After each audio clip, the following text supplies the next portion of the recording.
चलो भाई, सबसे पहले बैंक ऑडिट में कौन कौन से लॉज एप्लीकेबल है बैंकिंग कंपनी, पूरा पढ़ेंगे, छोड़ेंगे कुछ नहीं, पूरा पढ़ेंगे चैप्टर, ठीक है ना। सबसे पहली बात, बैंक ऑडिट स्टार्ट करते हैं। कौन कौन से लॉज एप्लीकेबल है बैंकिंग कंपनी में? Banking regulation act, companies act, SBI act, SBI subsidiary bank act, गांव वाला जो बैंक होता है regional rural bank act, IT act, prevention of money laundering act और सरफेसी एक्ट। सरफेसी, ठीक है, 2002। Companies act, IT act, PMLA, SBI, regional rural bank act, ठीक है ना, सरफेसी। सर, आरबीआई की जिम्मेदारी क्या है? Responsibility of RBI, RBI Indian financial system को डेवलप करेगा, जिसमें बैंक भी आते हैं और एनबीएफसी भी आते हैं, ठीक बात है। भारत सरकार के साथ मिलकर मॉनेटरी और क्रेडिट पॉलिसीज बनाएगा, मॉनेटरी और क्रेडिट पॉलिसीज बनाएगा भारत सरकार के साथ मिलकर, ठीक बात है। एक्टिविटीज रेगुलेट करेगा, सिर्फ कमर्शियल बैंक की नहीं, अदर बैंक की भी। ये है रिस्पॉन्सिबिलिटी। फंक्शंस क्या है सर? करेंसी को इशू करना, रेगुलेट करना, रात को आगे 12 बजे, 8 बजे, भाइयों बहनों नोट बंद, रेगुलेट करना करेंसी, 2000 के नोट बंद, इशू भी करना, रेगुलेट भी करना। आरबीआई गवर्नमेंट का भी बैंकर है, बैंकों का भी बैंकर है। Banker of government, banker of banker, banker of banks, banker of government. अब बैंक कौन से बैंक? कमर्शियल या अदर बैंक। कोई भी बैंक अपना बिजनेस शुरू नहीं कर सकता या अपनी ब्रांच नहीं खोल सकता जब तक आरबीआई से प्रायर परमिशन नहीं देगा। पूछो करो, कोई दिक्कत नहीं, ठीक। अब बच्चों एक बात समझिए, च च च च च च बैंक में पिक्यूलरिटीज क्या है? मतलब वो चीजें जो आपको नॉर्मल एक एंटिटीज में नहीं मिलेंगी, जो बैंक में मिलेंगी। बैंक में ट्रांजैक्शन का वॉल्यूम बहुत हाई है, गांव गांव, शहर शहर, पहाड़ नदी, पता नहीं कहां कहां ब्रांचेस मिल जाती हैं, वाइड ज्योग्राफिकल एरिया। सर्विसेज बहुत ज्यादा है सर, म्यूचुअल फंड भी बेच रहे हैं, ये भी कर रहे हैं, वो भी कर रहे हैं, लार्ज रेंज ऑफ सर्विसेज। और आजकल देखो बैंक में सारा काम तो ऑटोमेटेड हो चुका है, एक्सटेंसिव यूज ऑफ टेक्नोलॉजी और strict vigilance by the banking regulator. RBI बैठा है भाई, तो कुंडली मार के कह रहा कोई बदमाशी करो पकड़ लेंगे आपको, ठीक बात है। सर, बैंक कितने तरह के होते हैं? एक होता है कमर्शियल बैंक, जैसे कि state bank of India, axis bank, ये सब। कमर्शियल बैंक क्या है? सबसे वाइडली स्प्रेड है, वाइड रेंज ऑफ सर्विसेज देगा, बहुत सारी चीजें देता है। मैं आपको बता रहा हूं, सब कुछ करेगा, deposit, mutual fund, insurance, locker की फैसिलिटी, एटीएम, क्रेडिट कार्ड, सब कुछ करेगा। ग्रामीण बैंक वो होते हैं, रीजनल रूरल बैंक, जो गांव वगैरह में होते हैं। यहां बहुत ज़्यादा फैसिलिटीज़ नहीं मिलेंगी, बेसिक फैसिलिटीज़, बेसिक। एग्जाम्पल दिया पंजाब ग्रामीण बैंक, त्रिपुरा ग्रामीण बैंक, ये सब। कोऑपरेटिव बैंक जो होता है ना, इसे कहते हैं सहकारी बैंक, हिंदी में सहकारी। जैसे आपने शायद सुना भी हो, छत्तीसगढ़ राज्य सहकारी बैंक मर्यादित। अब ये जो कोऑपरेटिव बैंक होता है, ये कोऑपरेटिव प्रिंसिपल के आधार पर बनता है। इसे बनाते हैं कोऑपरेटिव सोसाइटीज रजिस्ट्रेशन एक्ट के अंदर, ठीक है ना। ये जो आप पढ़ते भी हो कोऑपरेटिव सिक्योरिटी के अंदर, ठीक है। आजकल चला है पेमेंट बैंक, जैसे एयरटेल पेमेंट बैंक है, इंडियन पोस्ट का है, अलग अलग, पेटीएम का पेमेंट बैंक है। पेमेंट बैंक में क्या है?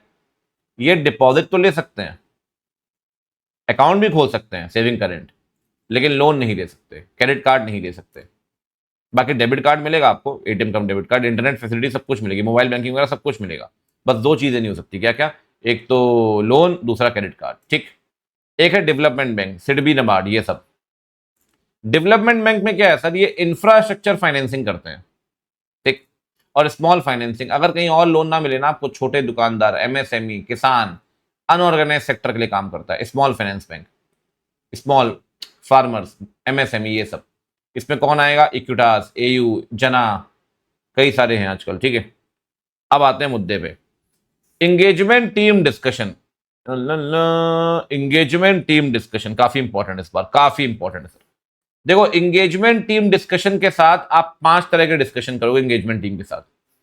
एरर जो हो चुका है, एरर जो हो सकता है, कैसे होगा एरर, रिस्पॉन्स क्या होगा ऑडिटर का, and you have to maintain professional scepticism. 5 बातें। एरर जो हो सकता है, एरर जो हो चुका है, कैसे होगा एरर, आपका response, professional scepticism. Sir, engagement team के साथ डिस्कशन कर ही क्यों रहे हैं?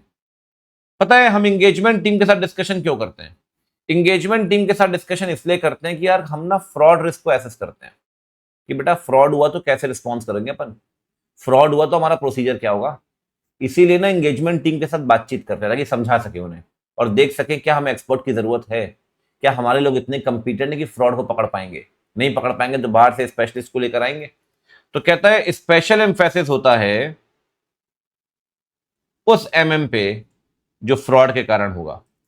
इस कारण से क्या होगा, that will enable the engagement team कि अपना रिस्पॉन्स डिजाइन कर पाए टू फ्रॉड रिस्क। ठीक, कहता है इसीलिए ना इंगेजमेंट पार्टनर जो है वो, भाई इंगेजमेंट टीम जब डिस्कशन होगा तो वो डिसाइड करेगा काम डेलीगेट करना है, और अगर फ्रॉड की बात होगी तो काम हर किसी को तो देगा नहीं, वो देगा एक्सपीरियंस टीम मेंबर को। और अगर आपको लगता है सर कि आपके यहाँ एक्सपीरियंस टीम मेंबर नहीं है तो it will arise the need of external specialist कि बाहर से लेकर आओ भैया स्पेशलिस्ट को, आपके पास स्पेशलिस्ट नहीं है। ठीक, तो यहां पे स्पेसिफिकली बात होगी फ्रॉड की, ध्यान रखना। ठीक, चलो जी अब चलते हैं आगे, अगला सुनो, इंटरनल कंट्रोल पे क्वेश्चंस, ये भी इंपॉर्टेंट है। कौन परफॉर्म कर रहा है कंट्रोल, कब परफॉर्म कर रहा है कंट्रोल, कैसे परफॉर्म कर रहा है कंट्रोल, क्यों परफॉर्म कर रहा है कंट्रोल, क्यों, कैसे, कौन, कब, कौन सा है वो एविडेंस जो कहता है कंट्रोल परफॉर्म है, व्हाट इज द एविडेंस, और कहां है वो एविडेंस जो कहता है कंट्रोल परफॉर्म हुआ है। कौन परफॉर्म कर रहा है, कैसे परफॉर्म कर रहा है, कब परफॉर्म कर रहा है, क्यों परफॉर्म कर रहा है, पहले तो 4 बातें हो गई। पांचवी बात, कौन सा है वो एविडेंस जो कहता है कंट्रोल परफॉर्म हुआ है, और कहां है वो एविडेंस जो कहता है कंट्रोल परफॉर्म हुआ है। कौन परफॉर्म कर रहा है कंट्रोल, क्या उसके पास नॉलेज अथॉरिटी है, कब परफॉर्म कर रहा है कंट्रोल, फ्रीक्वेंसी क्या है, क्या वो फ्रीक्वेंसी काफी है पीडीसी करने के लिए, पीडीसी मतलब prevention detection correction of miss statement, क्या वो फ्रीक्वेंसी काफी है। सर क्यों परफॉर्म कर रहा है कंट्रोल, अगेन क्या वो पीडी करना चाहता है, और सर कैसे परफॉर्म कर रहा है कंट्रोल, कंट्रोल एक्टिविटीज क्या है, क्या उन एक्टिविटीज को बाईपास कर सकते हैं, बाईपास करो क्या पकड़ सकते हैं, और डिविएशंस को बताएंगे कैसे। कौन परफॉर्म कर रहा है, क्या अथॉरिटी नॉलेज है उसके पास, कब परफॉर्म कर रहा है, फ्रीक्वेंसी क्या है, क्या फ्रीक्वेंसी काफी पीडीसी करने के लिए, कैसे परफॉर्म कर रहा है, वाई क्यों परफॉर्म कर रहा है, क्या पीडी करना चाहता है वो, कैसे परफॉर्म कर रहा है, कंट्रोल एक्टिविटीज क्या बाईपास होता है, बाईपास कैसे होगा सर। ठीक, कहां है वो evidence, what is the evidence, एक कौन सा है वो एविडेंस जो कहता है कंट्रोल परफॉर्म हुआ है, कौन कौन सा वो एविडेंस है, और कहां है वो एविडेंस जो कहता है कंट्रोल परफॉर्म हुआ है, क्या उस एविडेंस को रिटेन कर रहे हो ना आप, और क्या वो एविडेंस एक्सेसिबल है। ठीक, 6 क्वेश्चन थे किस पे, इंटरनल कंट्रोल पे। चलिए आगे बढ़े, अब आते हैं लप्पू चीजें। सर सबसे पहली बात, बैंक ऑडिट का ऑडिटर कौन बनेगा, क्वालिफिकेशन सेम कंपनी तक वाली CA plus COP, disqualification same, वही बिग फैब्रिक ग्रुप, वही लोन लिया है 5 लाख से ऊपर का, गारंटी 1 लाख से ऊपर, सब कुछ सेम, पार्स same, remuneration same, appointment same नहीं है बस। नेशनलाइज बैंक में ना बोर्ड अपॉइंट करेगा, ग्रामीण बैंक में बोर्ड, फर्क क्या है, गांव वाले बैंक में बोर्ड पूछेगा सीजी से, नेशनलाइज पूछेगा आरबीआई से। एक्चुअली नेशनलाइज पे कंट्रोल भी आरबीआई का चलता है ना, कभी कंफ्यूज हो एग्जाम में, सिंपल ध्यान रखना, सीजी मतलब भाइयों बहनों, और भाइयों बहनों की पकड़ कहां है, गांव गांव में। तो गांव भाइयों बहनों सीजी, तो यहां बोर्ड कंसल्ट करेगा सीजी से गांव में, और यहां बोर्ड कंसल्ट करेगा आरबीआई से नेशनलाइज। एसबीआई में CNDG अपॉइंट करेगा, और एसबीआई की सब्सिडरी में खुद एसबीआई। अच्छा एक बात बताओ, एक्सिस बैंक में कैसे अपॉइंट होगा, ऐसे एक्सिस बैंक ना तो नेशनलाइज है, एक्सिस बैंक ना तो एसबीआई है, ना सब्सिडरी है, ना ग्रामीण है, एक्सिस बैंक आएगा अदर बैंक में। एक्सिस बैंक है, ICICI है, HDFC, इनका ऑडिटर कैसे अपॉइंट होगा, इनका ऑडिटर अपॉइंट होगा AGM में, तभी तो मेंबर लिखा है, अगेन आरबीआई, और यहां CNDG अगेन सीजी। ठीक, बोर्ड आरबीआई से पूछकर, बोर्ड सीजी से पूछकर, other bank member SBI CNDG, SBI की सब्सिडरी खुद SBI। ठीक, सर एक बात बताओ, बैंकिंग कंपनी में कौन कौन सी ऑडिट रिपोर्ट देनी पड़ती है, कौन कौन सी ऑडिट रिपोर्ट देनी पड़ती है, वो तो चलो हम आएंगे उस पर भी, लेकिन सबसे पहले कौन कौन से प्रोविजन लगते हैं, क्या ऐसे लगते हैं, यस, क्या बैंकिंग कंपनी पे कारो लगता है? नहीं। क्या कंपनीज एक्ट लगता है? यस। अरे मैं तो कह रहा हूं भैया, कंपनीज एक्ट भी लगेगा, फ्रॉड की रिपोर्टिंग भी लगती है यहाँ पे। सबसेक्शन 12 याद है ना, 1 करोड़ वाला सीजी को बताना पड़ेगा। एलएफएआर लगता है सर। सर ये एलएफएआर क्या होता है? देखो एक बात मैं आपको बता दूं, एलएफएआर कहता है कोई भी बैंक हो, public sector, private, foreign bank, कोई भी बैंक हो, ऑडिटर को एलएफएआर जमा करना पड़ेगा सर। कब तक जमा करेंगे? 30 जून से पहले। इसीलिए ना प्रॉपर प्लानिंग करके बैठना भाई, कि एलएफएआर टाइम से जमा हो जाए, वरना हावड़ तावड़ कर रहे हो, आखिरी में एलएफएआर जमा ही नहीं कर पाए 30 जून से पहले। एमसीक्यू में इंपॉर्टेंट है 30 जून। 30 जून से पहले जमा करना है, इसलिए प्रॉपर प्लानिंग कर लेना। एलएफएआर का कंटेंट कौन बताएगा? एलएफएआर का कंटेंट बताएगा भैया आरबीआई। Content RBI. लेकिन आरबीआई ने कोई समरी नहीं दी, ध्यान रखना, समरी नहीं है एलएफएआर की। हालांकि ऑडिटर खुद समरी देना चाहे तो दे सकता है, खुद देना चाहे तो दे सकता है, की ऑब्जर्वेशन। समरी दी नहीं है एलएफएआर की, तो कंटेंट आरबीआई बताएगा, लेकिन समरी नहीं दी आरबीआई ने। खुद अपनी इच्छा से बताना है तो बताओ, कोई दिक्कत नहीं है। तो एलएफएआर भी लगता है, ऐसे भी लगते हैं, कंपनीज एक्ट भी, एलएफएआर भी। एक सर्कुलर है वो भी लगता है आरबीआई का। सर्कुलर क्या है? कहता है सर, आरबीआई का सर्कुलर कहता है अगर ऑडिट करते हुए आपको 4 चीजें पता लगती है, fraud, fraudulent activity, excess of power या फाउल प्ले, पता लगती है आपको 4 चीजें हुई हैं, चाहे आप इंटरनल ऑडिटर हो चाहे एक्सटर्नल, आप ये बात और आरबीआई को बताओगे। अगर जानबूझ के नहीं बताते तो आप लायबल हो गए फॉर एक्शन। तो चाहे इंटरनल हो ऑडिटर चाहे एक्सटर्नल हो, 4 बातें पता लगती है, फ्रॉड, फ्रॉडलेंट एक्टिविटी। फर्क क्या दोनों में? अगर लगातार फ्रॉड हो रहा है तो उसे बोलेंगे एक्टिविटी, एक आध बार हुआ है, आइसोलेटेड इंस्टांस है तो फ्रॉड बोलेंगे। Excess of power, foul play. अब जब फ्रॉड की बात होगी तो बात 240 की भी होगी। 240 पता है क्या बोलता है? 240 कहता है यार आपका ऑब्जेक्टिव ना फ्रॉड पकड़ने का नहीं है। 240 फ्रॉड का स्टैंडर्ड है, फाइनल में पढ़ते हैं आप, लेकिन थोड़ा सा जिक्र यहां पे किया गया है। 240 कहता है सर ऑडिटर का काम क्या है? ऑडिटर का काम भी है रीजनेबल एश्योरेंस लेने का, रीजनेबल एश्योरेंस लेने का। ये क्या फाइनेंशियल स्टेटमेंट फ्री है क्या एमएम से? और मिसस्टेटमेंट का कारण कौन होगा? Misstatement will be due to fraud और एरर। ऑडिटर का काम ये नहीं है कि वो हर एक ट्रांजैक्शन चेक करेगा, लेकिन अगर ऑडिट करते हुए उसे फ्रॉड का पता लग गया, he comes across any instance, तो फिर फ्रॉड के बारे में आरबीआई को भी बताएगा, जो रेगुलेटरी अथॉरिटी है, साथ में टीसीडब्ल्यूजी को भी बताएगा। टीसीडब्ल्यूजी मींस चेयरमैन, एमडी और सीईओ ऑफ द बोर्ड, ठीक है ना। तो अगर फ्रॉड पता लग गया तो बताइए, फ्रॉड पकड़ने के लिए नहीं गए आप, लेकिन आपको ना वो सारे ट्रांजैक्शन चेक करेगा, लेकिन अगर पता लग गया तो दोनों को बताओ, आरबीआई को भी और टीसीडब्ल्यूजी को भी, ठीक है ना। चलो जी अब चलते हैं आगे। एक बात और ध्यान रखिए, नेशनलाइज बैंक में एक रिपोर्ट देनी पड़ेगी सीजी को। उस रिपोर्ट में सिर्फ नेशनलाइज बैंक में, उस रिपोर्ट में आप 5 बातें बताएंगे। क्या balance sheet true and fair view present कर रही है? क्या PNL true and fair view present कर रहा है? क्या जो ट्रांजैक्शन किए गए with in the parts of board है, जो ब्रांच ने रिटर्न्स जमा किए हैं, ब्रांच ने, क्या वो एडिक्वेट है और कोई और इंफॉर्मेशन जरूरी है? Balance sheet true and fair view, PNL true and fair view, transaction था within the parts of board, जो आपने रिटर्न्स जमा किए हैं वो सही है और कोई भी ऐसा मैटर जरूरी है, ठीक है ना। चलिए ये हो गई रिपोर्टिंग। रिपोर्टिंग में एक पॉइंट और मिलेगा अभी आगे चल के, उससे पहले ये देखो आप, कहता है सर कितने तरह की रिपोर्ट देनी है बैंक के अंदर? एक तो 143 वाली रिपोर्ट देनी पड़ेगी, internal control over financial reporting. LFAR देना पड़ेगा एसएलआर रिक्वायरमेंट पे। ट्रेजरी ऑपरेशंस एज पर आरबीआई गाइडलाइन चल रहे हैं क्या? और एनपीए भी आप पढ़ेंगे, एनपीए में इनकम रिकॉग्निशन एसेट क्लासिफिकेशन माना गया गया आरबीआई गाइडलाइन, पता है ना।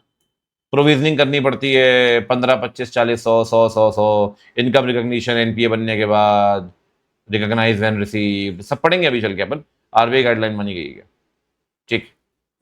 साथ में कोई सीरियस इरेगुलरिटी पाई गई है क्या? और क्या आपने घोष कमेटी और जिलानी कमेटी के सुझाव माने हैं? Compliance of Ghosh committee and Jilani committee. Sir Ghosh committee ने कौन से सुझाव दिए? घोष कमेटी ने कहा फ्रॉड और मैल प्रैक्टिस को लेकर, और जिलानी कमेटी ने कहा इंटरनल कंट्रोल को लेकर। क्या आपने इनके सुझाव माने हैं? और गांव में क्या होता है ना, ज्यादातर कभी कभार जब फसल वसल ठीक नहीं होती तो पैसा निकलता ज्यादा है, जमा कम होता है बैंक में। तो उस केस में अपन बोलते हैं adverse credit deposit ratio. Adverse, अगर ऐसा है तो बताइए। ठीक। 143 internal control over financial reporting, इसे ना एनेक्स्चर के तौर पे ऐड कर देना रिपोर्ट के साथ, ठीक है। साथ में LFAR, SLR, ट्रेजरी ऑपरेशंस करते वक्त RBI गाइडलाइन मानी गई है। NPA के अंदर प्रोविजनिंग इनकम रिकग्निशन के टाइम पे RBI गाइडलाइन मानी गई है। सीरियस इरेगुलरिटी पाई गई है क्या? Compliance of Ghosh committee, Jilani committee, Ghosh committee बोल रहा है आपका फ्रॉड मैल प्रैक्टिस, जिलानी कमेटी बोल रही है इंटरनल कंट्रोल, और एडवर्स क्रेडिट डिपॉजिट रेशियो है तो बताइए। ठीक। इसके बाद सर बैंक के फाइनेंशियल स्टेटमेंट कैसे बनते हैं? बैंक के फाइनेंशियल स्टेटमेंट बनते हैं एज पर थर्ड स्केड्यूल।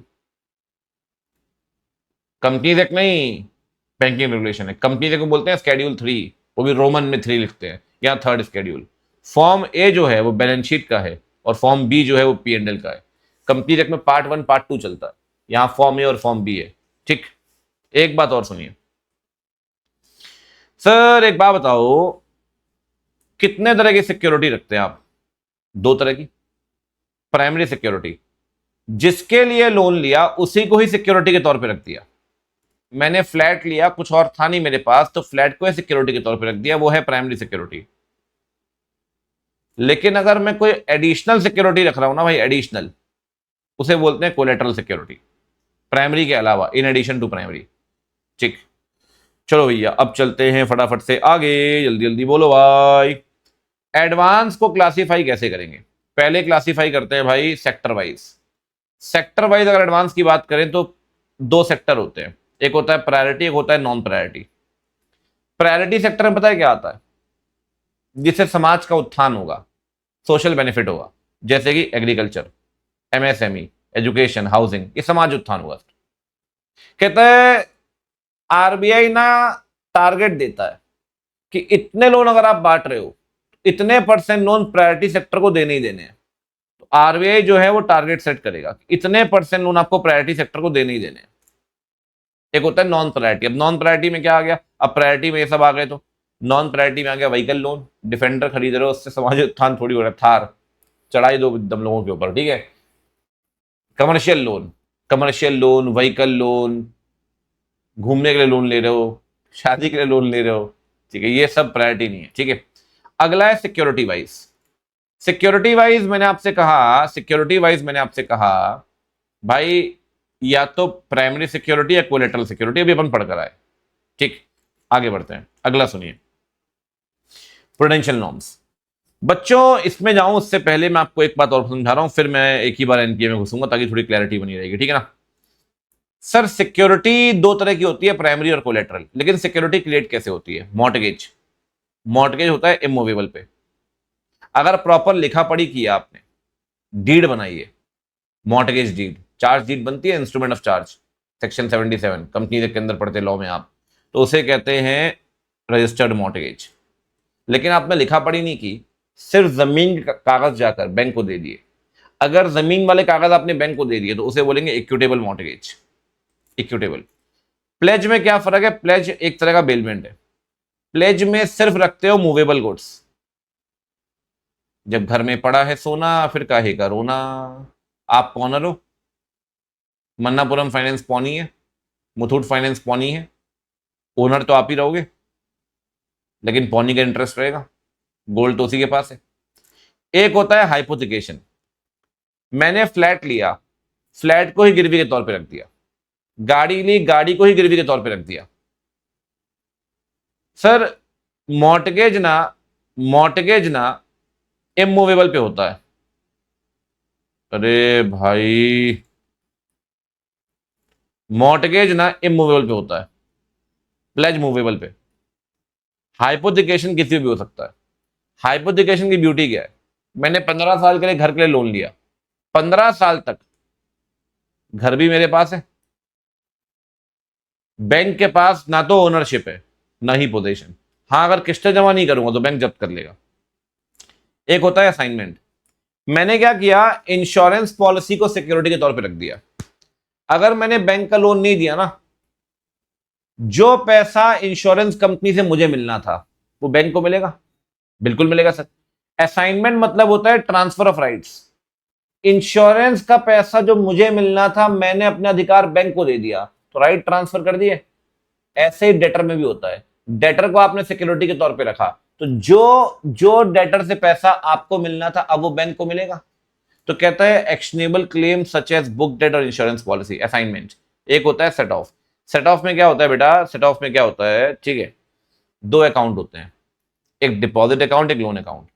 मान लो लोन दिया 10 करोड़ का, बैंक आपसे बोलेगा सर एक काम करो, 2 लाख की ईएमआई है आपकी, जो भी एग्जाम्पल, फॉर एग्जाम्पल 2 लाख की ईएमआई है, डिपॉजिट अकाउंट में ना 5 लाख रुपए 6 लाख रुपए जमा करके रखो। कभी भी आप डिफॉल्ट करोगे ना तो आपकी ईएमआई यहां से निकाल लेंगे अपन, डिपॉजिट अकाउंट से, सेट ऑफ। तो एक बैलेंस यहां जरूर मेंटेन करोगे, जब भी लोन अकाउंट में पैसा जमा नहीं किया आपने, यहां से पैसा निकाल के लोन अकाउंट में डाल देंगे। ये है सेट ऑफ, ठीक। चलिए अब चलते हैं बच्चों फटाफट से आगे आगे आगे आगे आगे चलेंगे। पहले पहले चलेंगे लोन में, लोन में एनपीए। एनपीए पढ़ने से पहले एक आखिरी पॉइंट और पढ़ लो। लोन होते हैं दो तरह के, फंडेड और नॉन फंडेड। जहां सही में पैसा ट्रांसफर होगा, एक्चुअल ट्रांसफर ऑफ फंड्स, उसे कहते हैं फंडेड। चाहे टर्म लोन हो, चाहे सीसी हो, चाहे ओवरड्राफ्ट, सही में पैसा ट्रांसफर होगा, demand loan.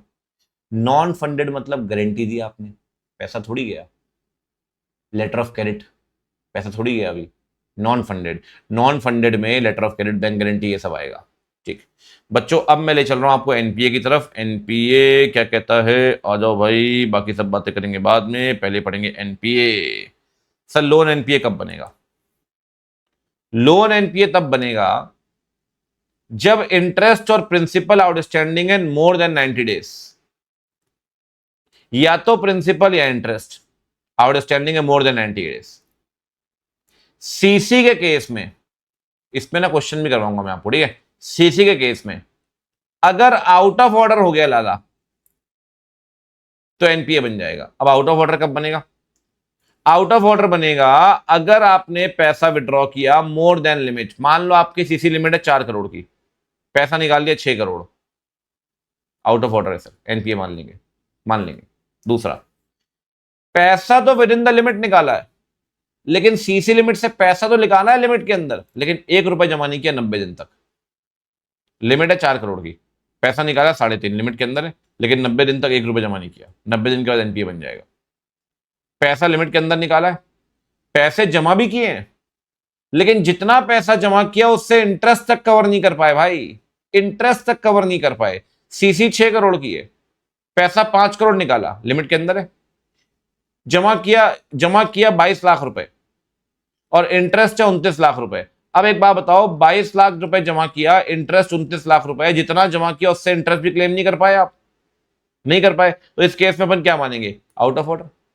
Out of order 3 कैसे मानते हैं? लिमिट से ऊपर निकाला तब, लिमिट के अंदर निकाला, 90 दिन तक पैसा जमा नहीं किया तब, लिमिट के तो अंदर निकाला, पैसा जमा भी किया, लेकिन जितना पैसा जमा किया उससे आप इंटरेस्ट कवर नहीं कर पाए, ठीक। ठीक है सर, अब बढ़ते हैं आगे। हाँ क्वेश्चन, आओ चलो क्वेश्चन करवाता हूँ, आपने बोल ही दिया तो क्वेश्चन कर ही लो, एक क्या दिक्कत है।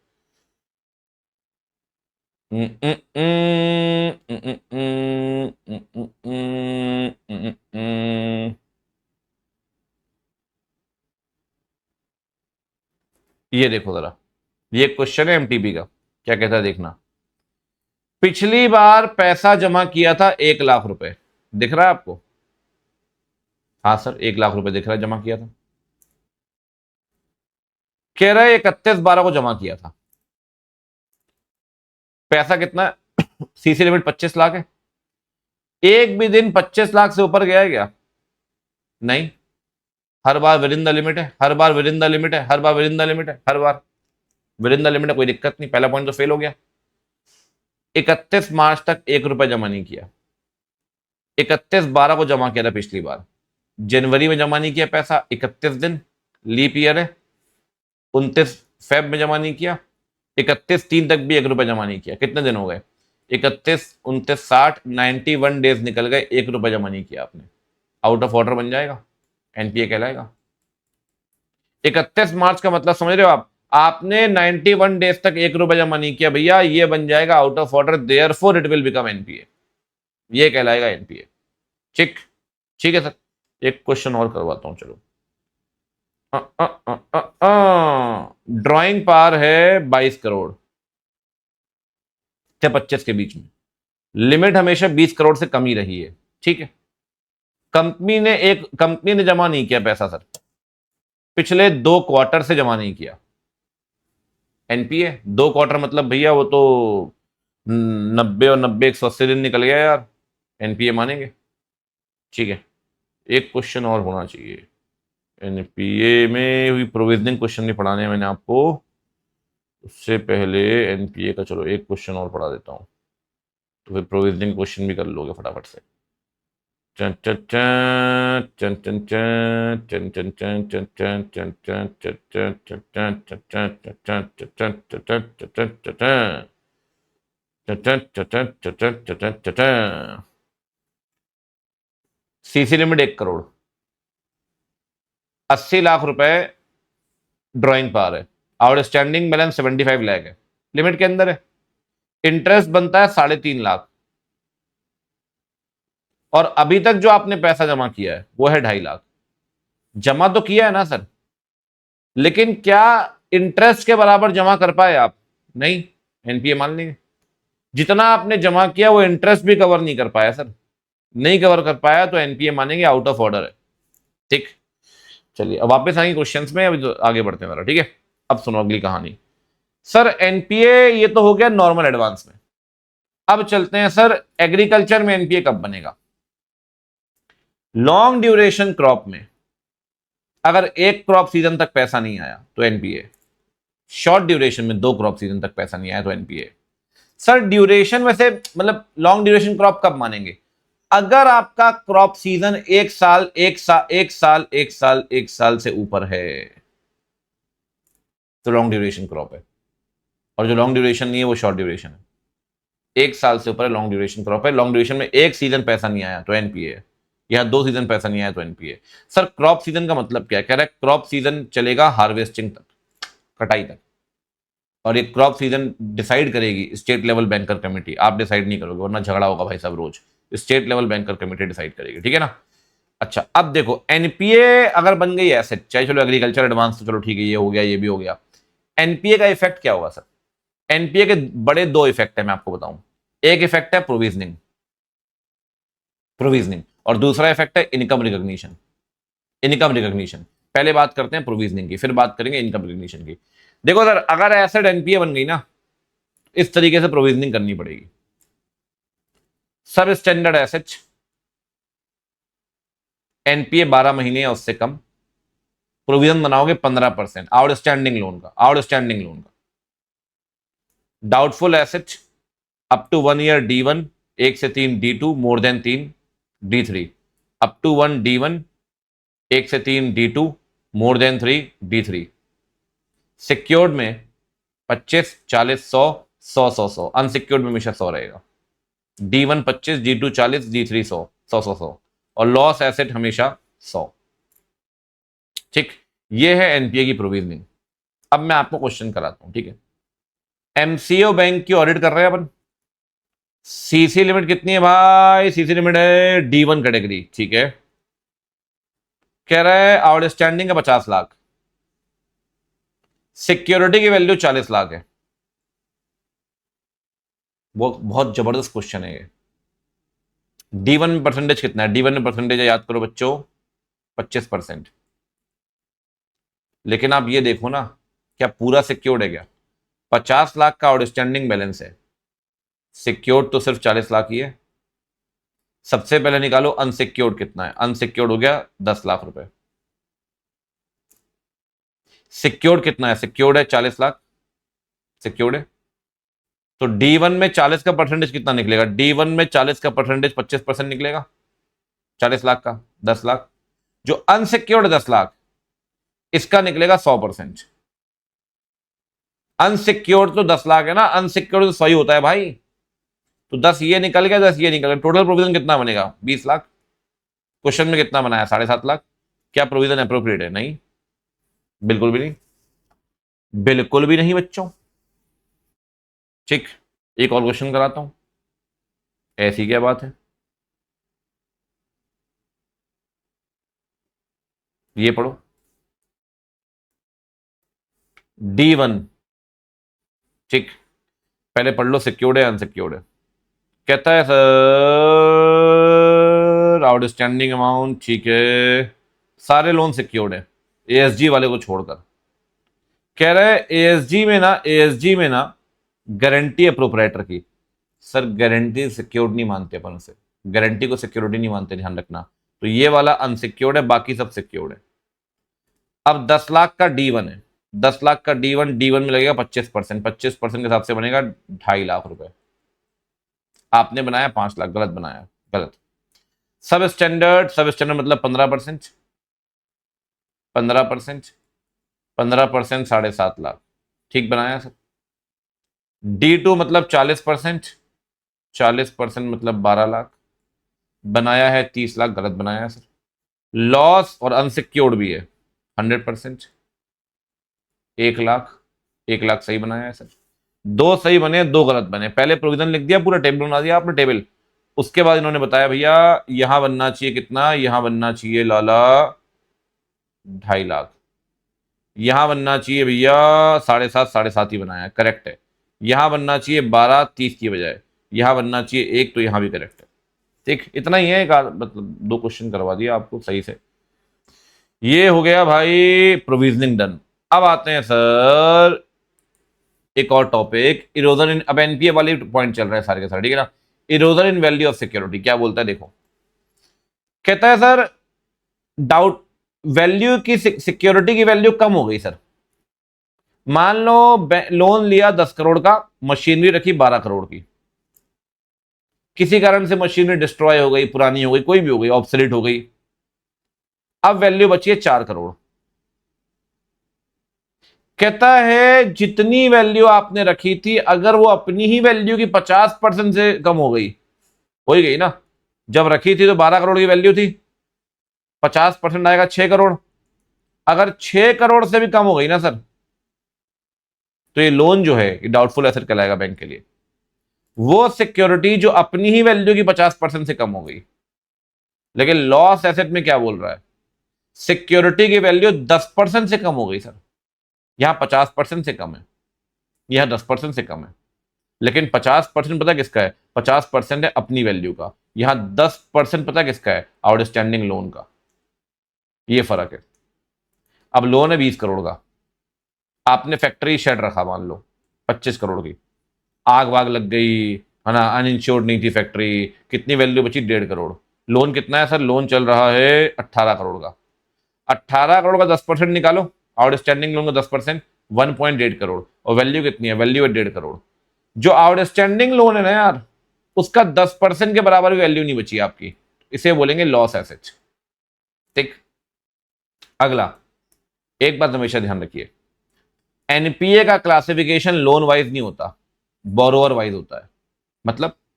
मतलब ये, मैंने एक होम लोन लिया और एक व्हीकल लोन लिया, व्हीकल लोन, मैंने ना होम लोन को लेकर डिफॉल्ट कर दिया, वो एनपीए बन गया सर।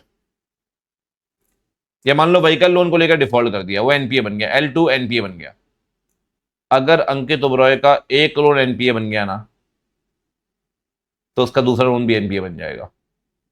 एक लोन एनपीए बना, दूसरा लोन अपने आप एनपीए बन जाएगा। सेम बोरोवर का एक लोन एनपीए बनेगा, बाकी सारे लोन अपने आप एनपीए बन जाएंगे।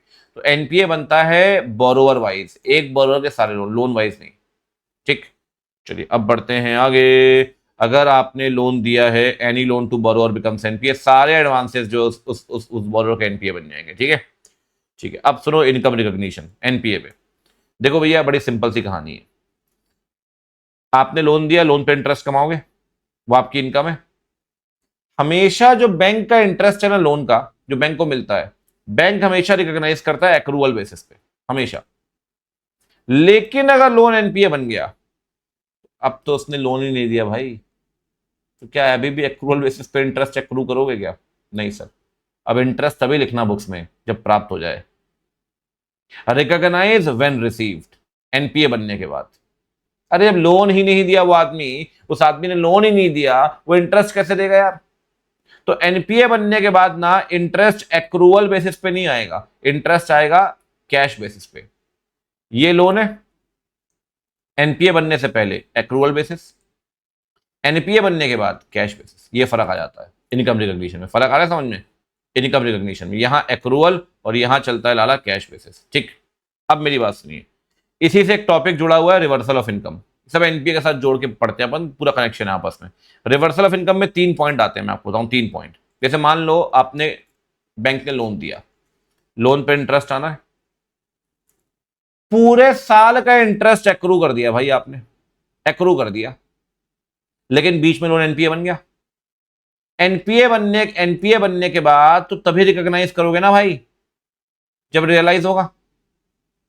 लेकिन एनपीए बनने के बाद अगर रियलाइज नहीं हुआ तो रिकॉग्नाइज करेंगे नहीं। लेकिन आप तो पूरे साल का पहले रिकॉग्नाइज कर चुके हो। तो एनपीए बनने के बाद अगर प्राप्त नहीं हुआ, अगर रिसीव नहीं हुआ तो रिकॉग्नाइज करेंगे नहीं। लेकिन आप तो पूरे साल कर चुके हो, तो जो आपने इस टाइम पीरियड का रिकॉग्नाइज कर दिया है ना, जो रिसीव नहीं हुआ, उसे रिवर्स करना पड़ेगा। सेम इंटरेस्ट और लोन पे सेम कंसेप्ट लगेगा और सेम कमीशन पे भी लगेगा सेम। कई बार ना बैंक लोन दिलवाता है एज एन एजेंट, तो बैंक को कमीशन वगैरह मिलती है। पूरे टाइम पीरियड की कमीशन रिकॉग्नाइज कर दी, लेकिन बीच में एनपीए बन गया। इसके बाद जब रियलाइज होगा तभी रिकॉग्नाइज करेंगे। अगर नहीं हुआ तो जो कमीशन आपने एक्रू की है रिवर्स करेंगे। सेम पॉइंट है, सेम। और तीसरा पॉइंट, मान लो इनकम थी 24-25 की, आपने दिखा दी 23-24 में गलती से। अब तो दिखा दी ना 24-25 में, हाँ अब दिखा दी सर 24-25 में करेक्टली। तो दो 23-24 में आपने गलत दिखाई थी, उसे रिवर्स कर दो। कर देंगे सर, ऐसी क्या बात है। रिवर्सल ऑफ इनकम से क्वेश्चन आया, 3 पॉइंट लिखना भाई अपने को। कितने पॉइंट? 3 में क्या लिखोगे? अगर इंटरेस्ट एक्रू कर दिया एसेट एनपीए बनने से पहले, तो भैया अगर पैसा नहीं आया तो उस इंटरेस्ट को रिवर्स करेंगे इफ रिमेन अनरियलाइज्ड। ये पॉइंट जीजी एडवांस से भी लगेगा। जीजी मतलब गवर्नमेंट गारंटीड एडवांस, कोस्ट साहब नहीं। सेम केस कमीशन में, बिल्कुल सेम छाप देना, बस ऊपर इंटरेस्ट है यहां कमीशन। और अगर इनकम ऑफ करेंट ईयर पिछले साल में गलती से दिखाई और इस साल दिखा दी, तो पिछले साल में गलती से दिखाई थी उसे रिवर्स कर दो प्रीवियस ईयर में। ठीक, चलो भैया आगे बढ़ते हैं।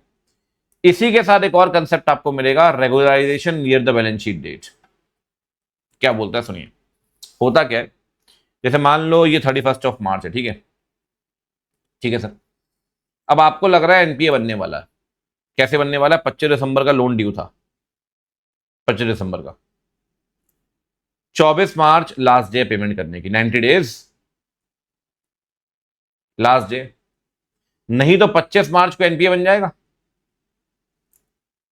मैनेजर को लगा, ब्रांच मैनेजर को, कि एनपीए बन गया मेरे ड्यूरेशन में, तो बदनामी होती है यार।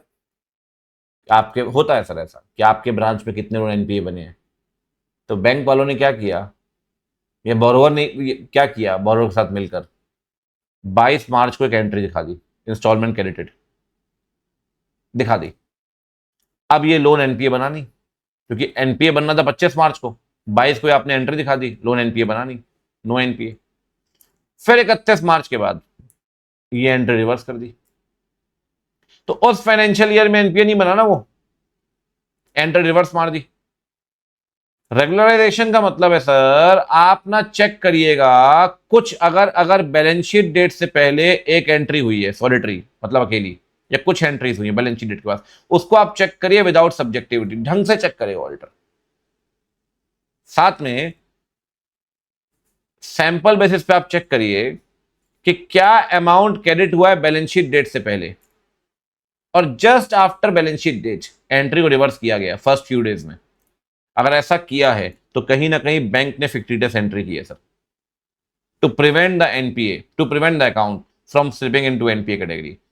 एनपीए में ना चला जाए, इसके लिए अपन ने कुछ एंट्री 22 मार्च को की, फिर 10 अप्रैल को रिवर्स कर दिया अपन ने एंट्री।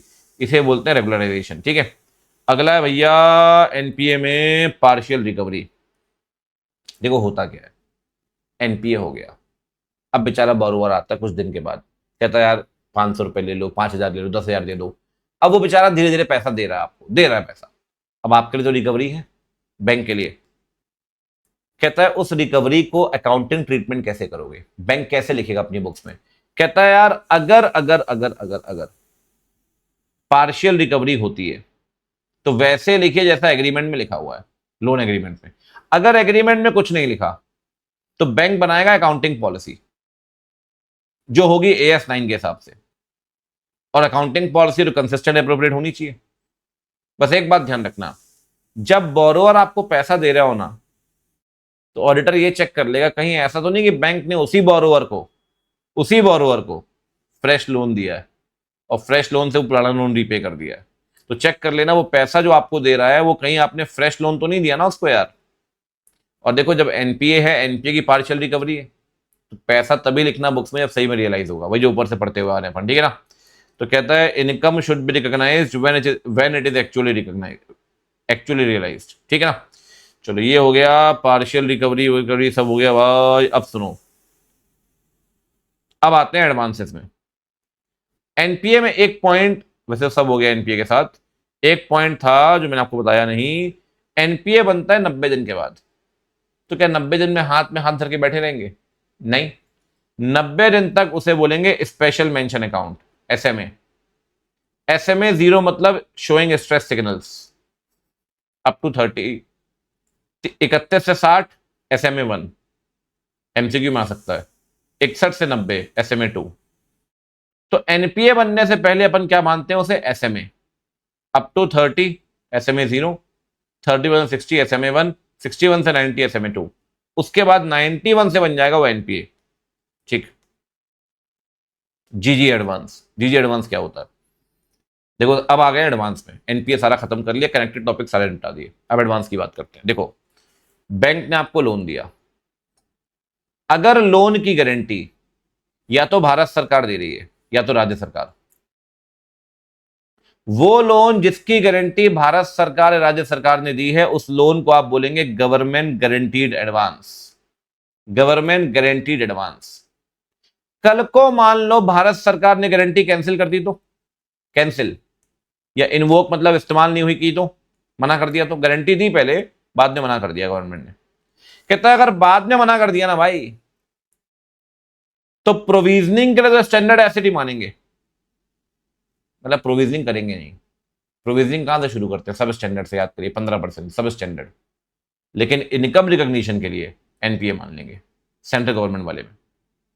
प्रोविजनिंग के लिए standard asset, no provisioning will be there. Income recognition के लिए एनपीए मान लेंगे, रिकॉग्नाइज व्हेन रियलाइज। लेकिन स्टेट गवर्नमेंट में कोई फर्क नहीं पड़ेगा, ना प्रोविजनिंग में ना इनकम रिकॉग्निशन में। अगर स्टेट गवर्नमेंट गारंटी कैंसिल करती है ना, कोई फर्क नहीं पड़ेगा sir, state government guarantee cancel करती रहे, एनपीए तो 90 डेज के बाद ही मानेंगे। अगर ओवर ड्यू है मोर देन 90 डेज तभी एनपीए मानेंगे, वरना एनपीए नहीं मानेंगे, ठीक।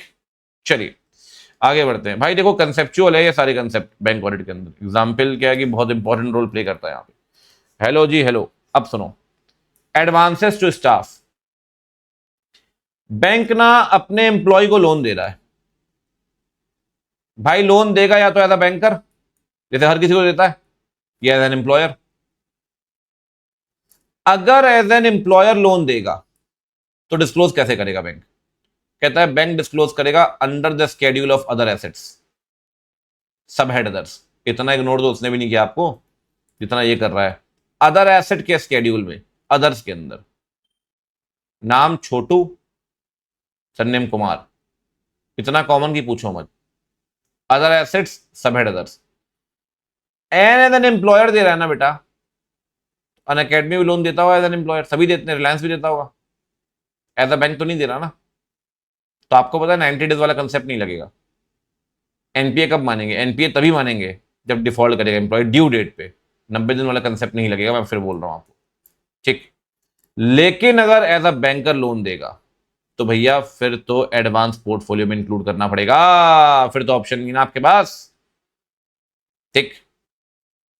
और फर्स्ट क्वार्टर से एनपीए मत मानना, आपको तो पता है फर्स्ट क्वार्टर के बाद ही मानते हैं, क्योंकि पहला क्वार्टर मतलब 90 दिन, मोटा मोटी अप्रोक्सीमेट। तो 90 दिन तक पैसा नहीं आया तभी एनपीए मानेंगे। तो एज अ बैंकर दोगे या एज एन एम्प्लॉयर दोगे? एम्प्लॉयर दोगे तो भैया ड्यू डेट पे पैसा नहीं आया तब एनपीए बनेगा। स्केड्यूल अदर एसेट्स का सब हेड अदर्स। ठीक, चलो जी अब चलते हैं कंसोर्टियम। कंसोर्टियम बाबा क्या बोलते हैं ये देखते हैं। कंसोर्टियम बाबा क्या बोलते हैं, कंसोर्टियम बाबा क्या बोलते हैं, कंसोर्टियम बाबा। अब देखो, आपका फेवरेट करण जौहर धर्मा प्रोडक्शंस ये बना रहा है मूवी, इसे चाहिए लोन 500 करोड़ का, एक बैंक दे नहीं रहा है। 5 बैंक मिल के लोन दे रहे हैं sir, bank 1, bank 2, bank 3, bank 4, 5 bank मिल के लोन दे रहे हैं। जब 5 बैंक ग्रुप बनाएंगे ना और ग्रुप बना के लोन देंगे, तो 5 बैंकों के उस ग्रुप को आप बोलोगे कंसोर्टियम। ग्रुप को बोलते हैं कंसोर्टियम। तो कंसोर्टियम कब होगा? जब लोन देंगे 2 या उससे ऊपर बैंक कंसोर्टियम फॉर्म करके। और जब 2 या उससे ऊपर बैंक लोन देंगे तो उसे बोलेंगे एडवांसेस अंडर कंसोर्टियम। ठीक, इतना समझ में आ गया? इन पांचों में से एक नेता बनेगा। नेता मतलब लीड बैंक। नॉर्मली इसका हायर शेयर होगा ना, वो बनता है लीड बैंक। नॉर्मली आप देख लो, हायर शेयर बैंक 3 का है, लीड बैंक बनेगा। अच्छा, ये शेयर डिसाइड कैसे करते हैं सर कि 60 ही मिलेगा, 80 ही मिलेगा, 200 ही? भाई बैंक तो मारा जा रहा है, कह रहा है मैं ज्यादा लोन दूंगा, मैं ये करूंगा। ये शेयर जो है ना बैंक का, ये डिसाइड होगा उसके पास्ट रिकॉर्ड ऑफ रिकवरी के हिसाब से बैंक के शेयर डिसाइड होंगे। ठीक है, आपने लोन दे दिया। अब धर्मा प्रोडक्शन क्या भैया लोन की किस्तें पांचों को अलग अलग जमा करेगा? नहीं। धर्मा प्रोडक्शन क्या करेगा? धर्मा प्रोडक्शन क्या करेगा? रीपेमेंट करेगा तो पूलिंग कर देगा, पूलिंग, इकट्ठा करेगा पैसा और रीपेमेंट करेगा लीड बैंक को। लीड बैंक को लीड बैंक क्या करेगा? वो पैसा मेंबर बैंक के साथ शेयर करेगा। भाई या तो शेयर कर दो या कंसेंट दे दो कि शेयर कर दोगे, कर दो या कर दोगे, कंसेंट दे दो। अगर लीड बैंक ने पैसा ले लिया बोरोवर से और मेंबर बैंक को पैसा नहीं दिया, तो मेंबर बैंक के लिए ये अमाउंट एनपीए बन जाएगा। एनपीए बन जाएगा। लीड बैंक तो पैसा लेके बैठ गया लेकिन मेंबर बैंक को नहीं मार रहा है, तो मेंबर बैंक के लिए वो एनपीए कहलाएगा। ठीक, एक बार पढ़ लो फिर आगे बढ़ते हैं फटाफट से। जब 2 या उससे ऊपर बैंक एक कंसोर्टियम फॉर्म करेंगे और लोन देंगे बोरोवर को, तो इसे बोलेंगे एडवांसेस अंडर कंसोर्टियम। ठीक है बच्चावाड़ी। जिस बैंक का हायर शेयर होगा उसे बोलेंगे लीड बैंक, अदर बैंक्स को बोलेंगे मेंबर बैंक्स। कंसोर्टियम एडवांस होता है based on record of recovery के आधार पे। जो पैसा बोरोवर से आएगा ना, इन सबकी पूलिंग कर दो, पूलिंग करके शेयर करो विद द मेंबर बैंक्स। अगर आपने शेयर नहीं किया मेंबर बैंक के साथ, तो मेंबर बैंक उसे एनपीए मान लेगा। मेंबर बैंक या तो अपना पैसा लेगा लीड बैंक से या फिर अपने कंसेंट लेगा लीड बैंक से, लीड बैंक पैसा दे देगा। ठीक है ना? एग्जाम में क्वेश्चन है, पांचों पॉइंट छाप दो, कोई दिक्कत नहीं। चलो जी अब चलते हैं। अरे यार बढ़िया है तो। बच्चों एडवांस में आखिरी डिस्कशन, सब कुछ पढ़ लिया एडवांस में। एडवांस से ना 3 तरह के क्वेश्चन बनते हैं। एक तो पूछता है भैया एडवांस को लेकर एविडेंस दो, एक पूछेगा इंटरनल कंट्रोल कैसे चेक करोगे, एक बोलेगा इंटरनल कंट्रोल को लेकर एविडेंस। तब थर्ड देख रहे हो, थर्ड है 1+2। एविडेंस की भी बात कर रहा है, इंटरनल कंट्रोल की भी बात कर रहा है। कंफ्यूज ना होना इसलिए समझा रहा हूं। और यहां सिर्फ कंट्रोल की बात हो रही है और यहां बात हो रही है एविडेंस की। मैं आपको सिंपल तरीका बताऊं, एविडेंस में ना सारे पॉइंट असर्शन वाले हैं, सारे पॉइंट असर्शन वाले हैं। जैसे कि बस ये एक बात ध्यान रखना, ये याद करने के लिए लिखवाया है मैंने आपको, एग्जाम में असर्शन मत लिखना, बस ये याद करने के लिए है। जैसे कि कंप्लीटनेस, सारे के सारे एडवांसेस आए मतलब there is no recorded advance, unrecorded advance. सही में बैंक के पास राइट है उस लोन को रिकवर करने का, पैसा सही में ड्यू है बैंक के लिए, प्रॉपर वैल्यू है सर उस लोन की, लोन सही में एग्जिस्ट कर रहा हो बैलेंस शीट डेट में, एक्चुअल में आउटस्टैंडिंग होगा, properly disclose presented as per the regulatory requirement. ठीक, वही 5 पॉइंट। एविडेंस आ जाए ना तो असर्शन वाले पॉइंट लिख देना, कोविड।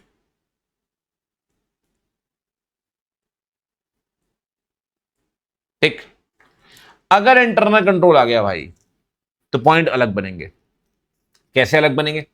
सबसे पहले चेक करिए क्रेडिट वर्दीनेस, याद है सिबिल स्कोर, सिबिल स्कोर के आधार पे लोन मिलता है। ठीक, चेक करिए क्या क्या क्या internal control with in the drawing power है और with in the sanction limit. अगर ड्रॉइंग पावर या सैंक्शन लिमिट से ऊपर गया तो बोर्ड को बताना पड़ेगा, मैनेजमेंट को। ड्रॉइंग पावर को महीने में एक बार अपडेट करिए, सैंक्शन लिमिट को, इसको लोन अकाउंट को साल में एक बार रिव्यू करिए।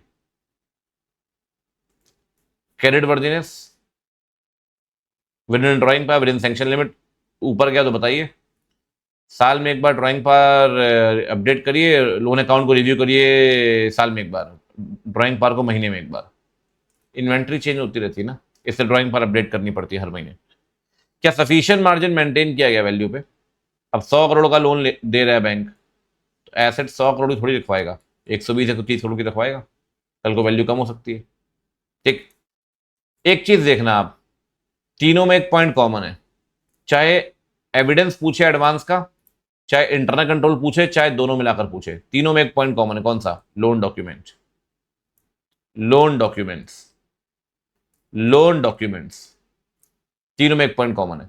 अगर एसेंड एविडेंस पूछ ले, आर डोसा, आर डोसा मतलब क्या आरबीआई गाइडलाइन मानी गई है क्या? क्या लोन को रिकॉर्ड किया प्रॉपर अमाउंट में? डॉक्यूमेंटेशन तो कॉमन है। क्या आपके लोन अकाउंट सही में ऑपरेटिव है? क्या सिक्योरिटी इन्फोर्सिएबल है, वैलिड है? और एआरपी, ये थोड़ा सा ऐसा पॉइंट है जो आप भूल सकते हो, मैं आपको बता रहा हूं, इसे एक बार ढंग से देख लेना, एग्जाम में पहले भी आ चुका है। ये वाला पॉइंट भूल सकते हो, मैं फिर बोल रहा हूं, क्लास के बाद भी एक बार ढंग से देख लेना, ठीक है ना?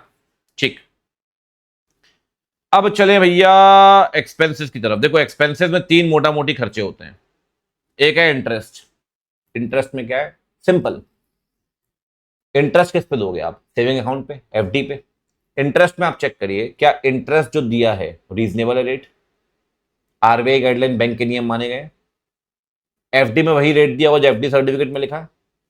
सेविंग में वही रेट दिया हुआ जो सेविंग बैंक के रूल्स डिसाइड करते हैं।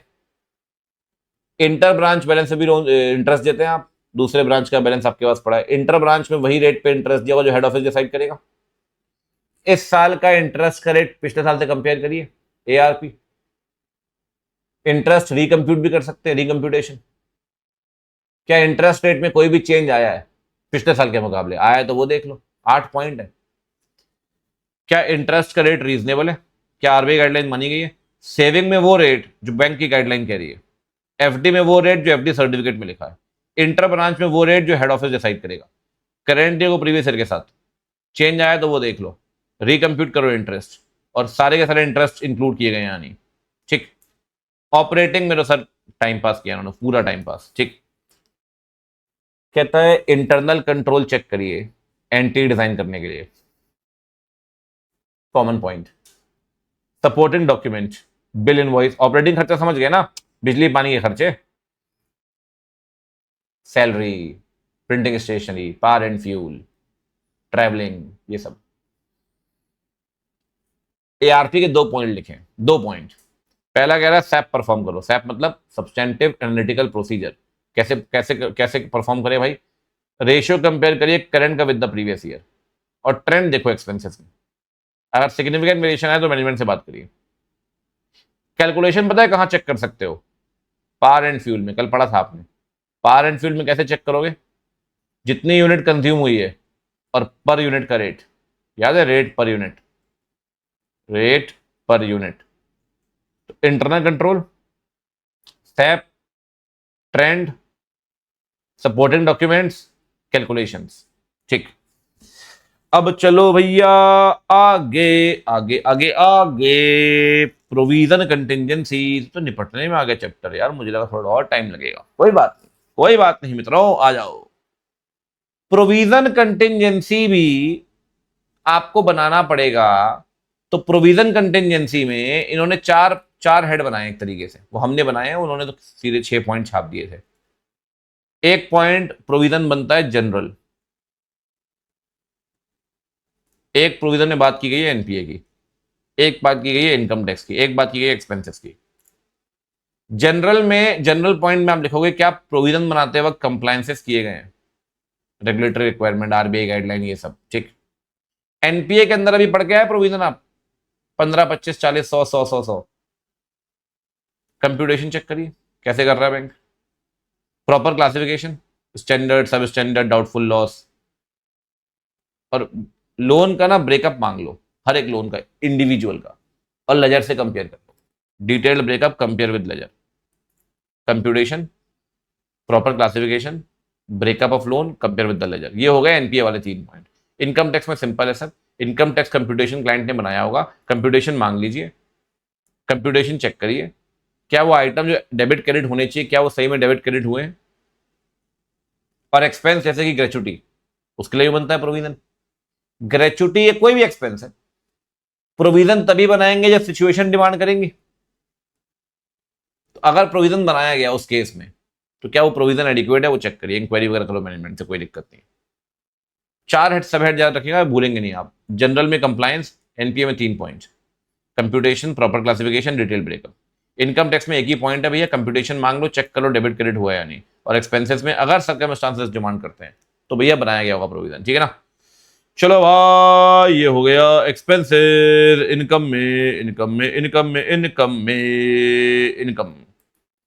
बच्चों इनकम मैंने बिल्कुल समराइज टेबल बना रखा, आपकी बिल्कुल आसानी से आपको समझ में आ जाएगा, ठीक है ना। ध्यान से देखिएगा, इनकम, कोई भी इनकम जो एक्सीड करती है 1% ऑफ इनकम या 1% ऑफ पीबीटी, पीबीटी मतलब प्रॉफिट बिफोर टैक्स, 1% से एक्सीड करती है इनकम की या प्रॉफिट की, उसे रिकॉग्नाइज करेंगे एक्रूवल बेसिस पे। लेकिन अगर 1% से कम है, विच इज नॉट मटेरियल, मतलब 1% तक है, 1% से ऊपर नहीं है, तो इसे रिकॉग्नाइज करेंगे व्हेन रिसीव्ड कैश बेसिस पे। 1% से ऊपर है एक्रूवल, 1 तक है कैश। जनरली बैंक जो भी इंटरेस्ट फीस कमीशन चार्ज करता है, जो भी चार्ज करता है जनरली बैंक, सब कुछ एक्रूवल बेसिस पे ही चलता है। लेकिन अल्टीमेट कलेक्शन तो देखना है ना सर कि पैसा सही में आया कि नहीं आया, एक्रू करके थोड़ी छोड़ दोगे आप। कहता है सर इसीलिए अनसर्टेनिटी अगर आपको दिखती है और आपको लगता है लोग एनपीए बन चुका है, तो भैया अगर एनपीए बन चुका है तो रिकॉग्नाइज व्हेन रियलाइज्ड।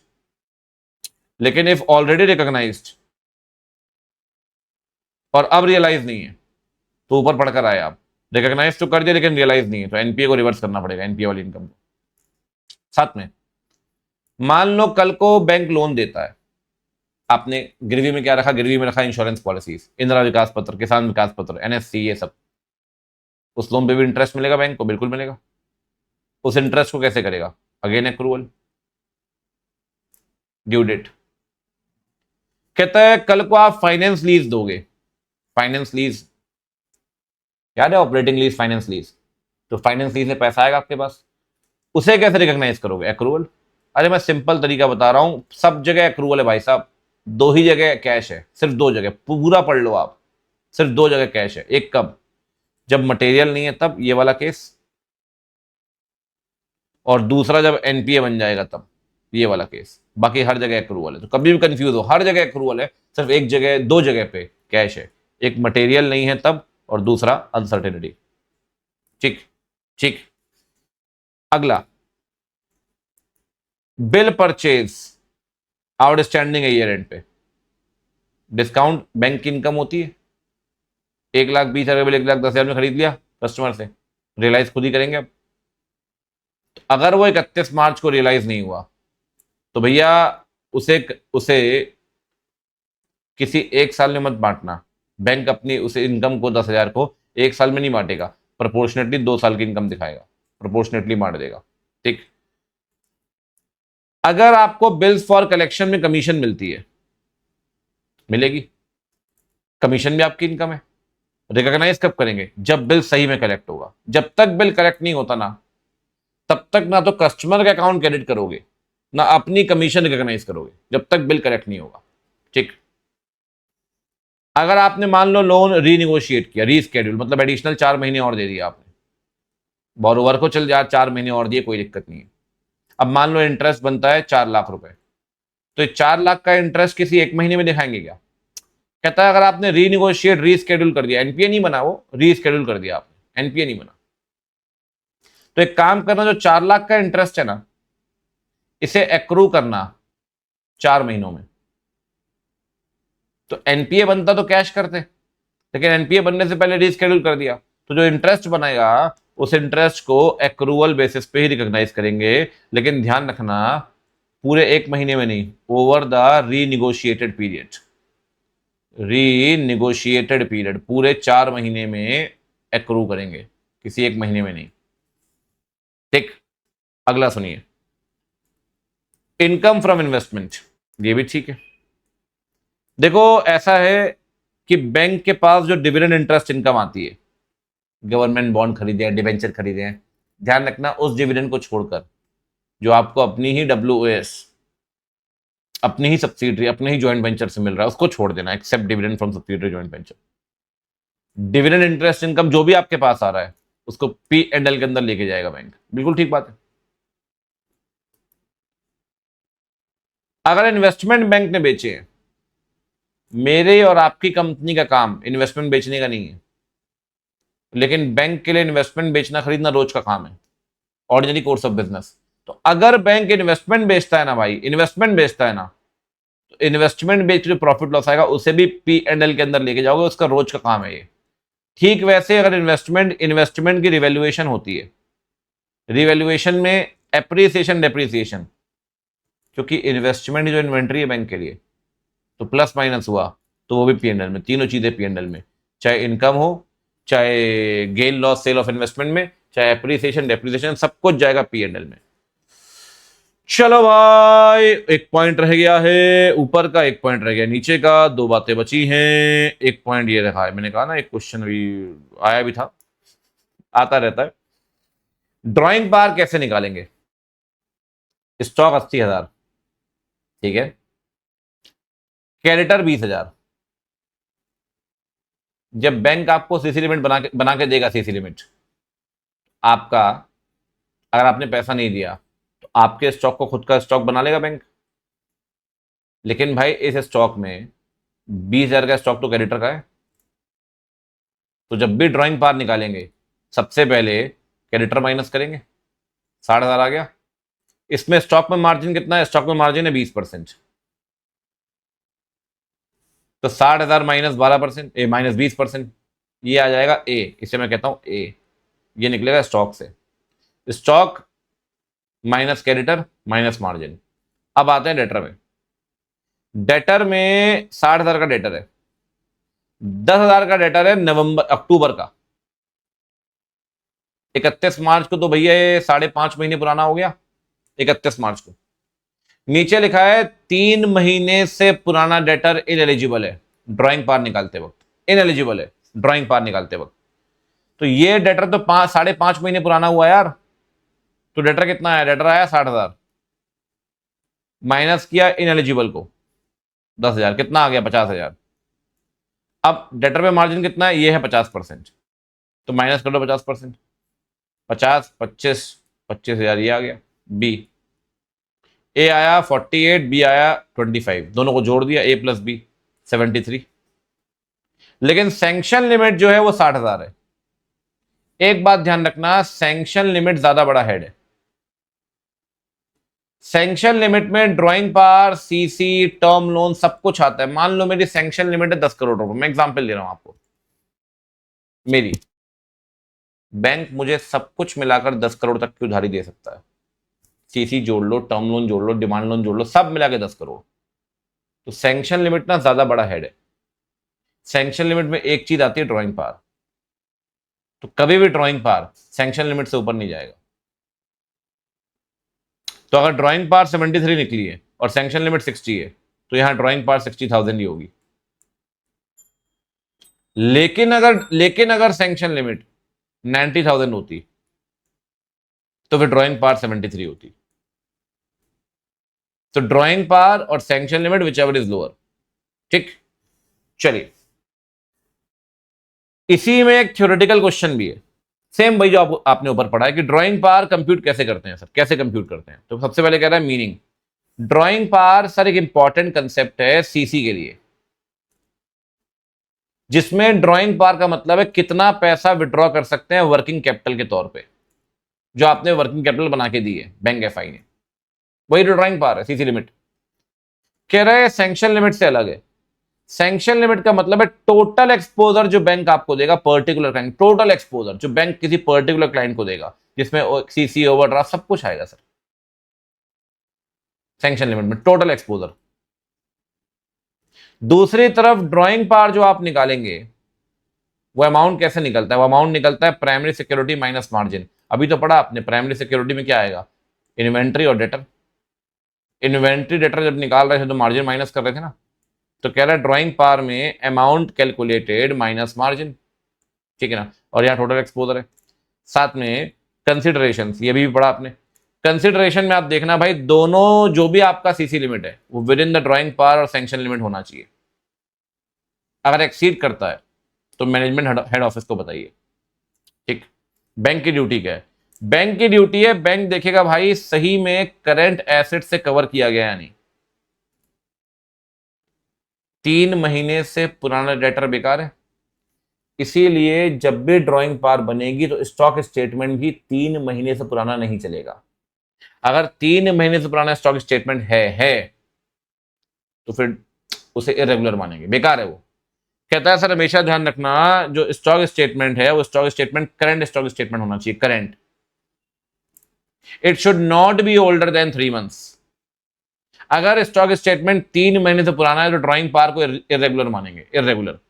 3 महीने से पुराना स्टॉक स्टेटमेंट नहीं चलना चाहिए, ठीक। ऑडिटर कंसर्न क्या है? ऑडिटर कंसर्न जो कारों में पढ़ते हैं, हर जगह पढ़ते हैं आप, क्या? जो भी stock statement quarterly return bank के पास जमा किए गए, जो भी जमा किए गए, quarterly return stock statement bank के पास बोरोवर जमा करेगा, ऑडिटर चेक करेगा क्या वो बुक्स के साथ मैच कर रहा है कि नहीं। अगर डिविएशन है तो बात करिए। जो क्वार्टरली रिटर्न स्टॉक स्टेटमेंट आप जमा कर रहे हैं बैंक के पास, वो बुक्स के साथ मैच कर रहा है कि नहीं, आप चेक करिए बुक्स के साथ, ठीक। ड्राइंग पार निकालेंगे as per the guidelines of the board, और स्टॉक ऑडिट करानी जरूरी है अगर अगर अगर अगर ड्राइंग पार 5 करोड़ से ऊपर की है तब।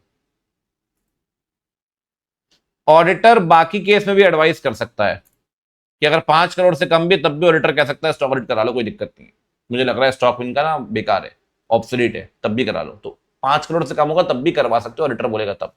और स्टॉक ऑडिटर जो भी रिपोर्ट देगा ना, जो भी रिपोर्ट देगा, स्टॉक ऑडिटर की रिपोर्ट पढ़ लेना भाई, मांग लेना और पढ़ लेना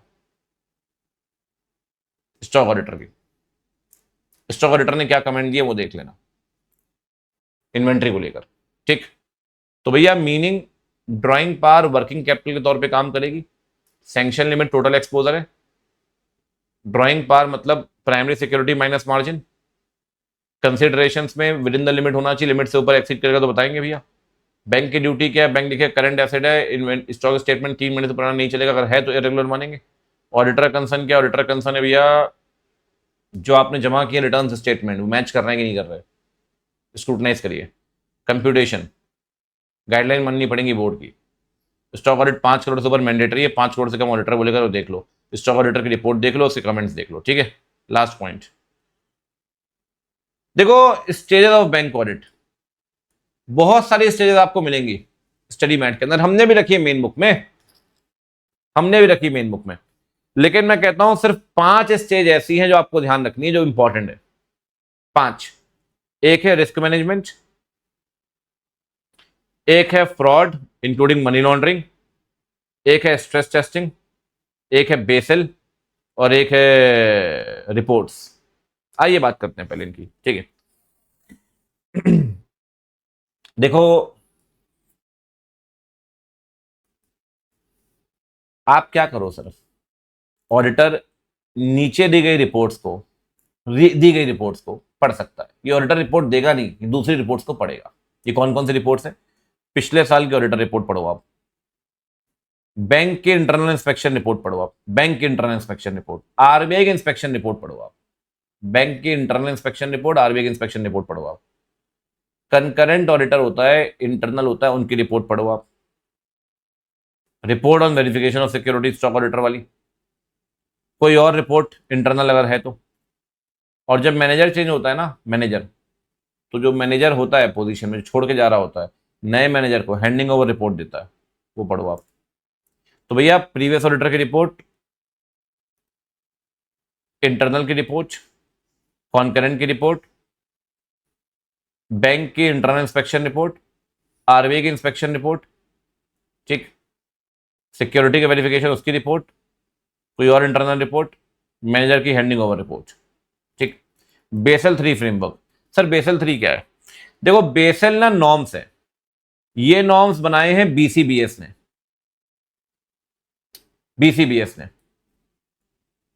अब सर बीसीबीएस क्या है? बीसीबीएस का फुल फॉर्म है basal committee on banking supervision, ठीक है। ये बीसीबीएस ने नॉर्म्स बनाए, बिल्कुल ठीक बात। कहता है देखो बैंक में इतने सारे फ्रॉड हुए ना कि इनको देखना पड़ा कि जो एग्जिस्टिंग नियम है वो काफी नहीं है सर उन फ्रॉड्स को रोकने के लिए। तो बीसीबीएस ने एफएसबी के साथ मिलकर, एफएसबी का मतलब है financial stability board, financial stability board, BCBS और एफएसबी ने मिलकर एक रिव्यू किया रेगुलेटरी फ्रेमवर्क का। क्या जो रेगुलेटरी फ्रेमवर्क है अलग अलग कंट्रीज में, क्या वो काफी है फ्रॉड रोकने के लिए? इन्होंने रिव्यू किया। रिव्यू करने के बाद बेसल 3 फ्रेमवर्क लाया गया सर दिसंबर 2010 में। बेसल 3 फ्रेमवर्क के अंदर बोला गया कि भाई रिस्क कैपिटल आपको ड्रॉप बनानी पड़ेगी। किसको? फाइनल के अंदर आप पढ़ेंगे भी, बैंक को। कहता है इन्होंने मिनिमम क्राइटेरिया सेट किया कि भैया इतनी कैपिटल आपको बनानी पड़ेगी और ये आपकी मिनिमम कैपिटल होगी। और इन्होंने एक एग्रीमेंट भी साइन किया, साथ में एक एग्रीमेंट साइन किया। एग्रीमेंट को बोला गया बेसल अकॉर्ड। 4 पॉइंट है। पहला पॉइंट है बेसल नॉर्म्स बीसीबीएस ने इशू किए। दूसरा पॉइंट है बीसीबीएस और एफएसबी ने मिलकर रिव्यू किया रेगुलेटरी फ्रेमवर्क का। तीसरा पॉइंट है बेसल 3 लेकर आए दिसंबर 2010 में। चौथा पॉइंट है मिनिमम बताया गया भाई रेगुलेटरी कैपिटल बनानी पड़ेगी बैंक को। पांचवा पॉइंट है एग्रीमेंट बनाया, एग्रीमेंट को बोला गया बेसल अकॉर्ड, ठीक। स्ट्रेस टेस्टिंग इंपॉर्टेंट है। एक्चुअली क्या होता है देखो, जब बैंक जाओ सर्वर डाउन है, सर्वर डाउन है, सर्वर डाउन है, सर सर्वर ही डाउन है तो काम कब करेंगे? तो कहते हैं एक बार ना सॉफ्टवेयर की टेस्टिंग कर लो भाई, अब बियॉन्ड नॉर्मल ऑपरेशंस की, मतलब चला के देख लो एक्सट्रीम लेवल पे कि सॉफ्टवेयर डाउन तो नहीं हो रहा, पोर्टल फेल तो नहीं हो रहा, वेबसाइट डाउन तो नहीं हो रही, नेट बैंकिंग डाउन तो नहीं हो रही। कहता है ये स्ट्रेस टेस्टिंग ना नॉर्मल प्रैक्टिस है, हर जगह चलती है। अन अकेडमी का मान लो सर्वर डाउन हो गया, क्लास नहीं चल रही, अन अकेडमी ने की स्ट्रेस टेस्टिंग कि भैया 1 लाख, मान लो 1 लाख लॉग इन कराया, सारे बच्चों को बोला 1 लाख बच्चे हैं सब एक साथ क्लास रन करो, स्ट्रेस टेस्टिंग। नॉर्मली ये मिशन क्रिटिकल सॉफ्टवेयर के लिए होता है, जो क्रिटिकल सॉफ्टवेयर है, लेकिन सबके लिए कर सकते हो। और आरबीआई ने मैंडेटरी कर दिया कि हर बैंक को, कमर्शियल बैंक को एक स्ट्रेस टेस्टिंग फ्रेमवर्क बनाना पड़ेगा, मैंडेटरी है। तो पहला है सर स्ट्रेस टेस्टिंग एक सॉफ्टवेयर एक्टिविटी है जिसमें आप सॉफ्टवेयर की रोबस्टनेस चेक करोगे by testing beyond the limits of normal operation. Normal operation के आगे जाकर आप चेक करोगे क्या क्या वो सॉफ्टवेयर मजबूत है, रोबस्टनेस। स्ट्रेस टेस्टिंग जो है वो कहता है मिशन क्रिटिकल के लिए होती है, बट सबके लिए यूज कर सकते हो फॉर ऑल द सॉफ्टवेयर, कोई दिक्कत नहीं है। कह रहा है आरबीआई ने मैंडेटरी कर दिया कमर्शियल बैंक के लिए कि आपको स्ट्रेस टेस्टिंग फ्रेमवर्क रखना पड़ेगा। 3 बातें, स्ट्रेस टेस्टिंग रोबस्टनेस चेक करेगा सॉफ्टवेयर की by testing beyond the normal limits of operation. Stress testing mission critical के लिए, बाकी के लिए भी इस्तेमाल कर सकते हो, कोई दिक्कत नहीं। कमर्शियल बैंक के लिए मैंडेटरी कर दिया गया स्ट्रेस टेस्टिंग। अब आते हैं केवाईसी। देखो सर ऐसा है 240 कहता है ऑडिटर को रीजनेबल एश्योरेंस लेना, आइडेंटिफाई करना है भैया मिस स्टेटमेंट है क्या। इसके लिए आपको एसएनडी एविडेंस लेना पड़ेगा और रिस्पॉन्स को डिजाइन करना पड़ेगा, ठीक है। And you have to maintain attitude of professional scepticism. सब कुछ लिख दिया 240 में। 240 में लिख दिया भैया रिस्क को आइडेंटिफाई करो, एसएनडी एविडेंस लो, रिस्पॉन्स को डिजाइन करो, एनपीएस मेंटेन करो। साथ में लिखा है कि आरबीआई ने मनी लॉन्ड्रिंग रोकने के लिए केवाईसी नॉर्म्स बनाए हैं, बल्कि एंटी मनी लॉन्ड्रिंग स्टैंडर्ड्स भी बनाए हैं। तो ऑडिटर ये चेक करेगा क्या बैंक ने केवाईसी नॉर्म्स माने हैं, क्या एंटी मनी लॉन्ड्रिंग स्टैंडर्ड्स को माना है क्या। इन 2 चीजें आप चेक करेंगे, केवाईसी नॉर्म्स और ये, ठीक। आखिरी point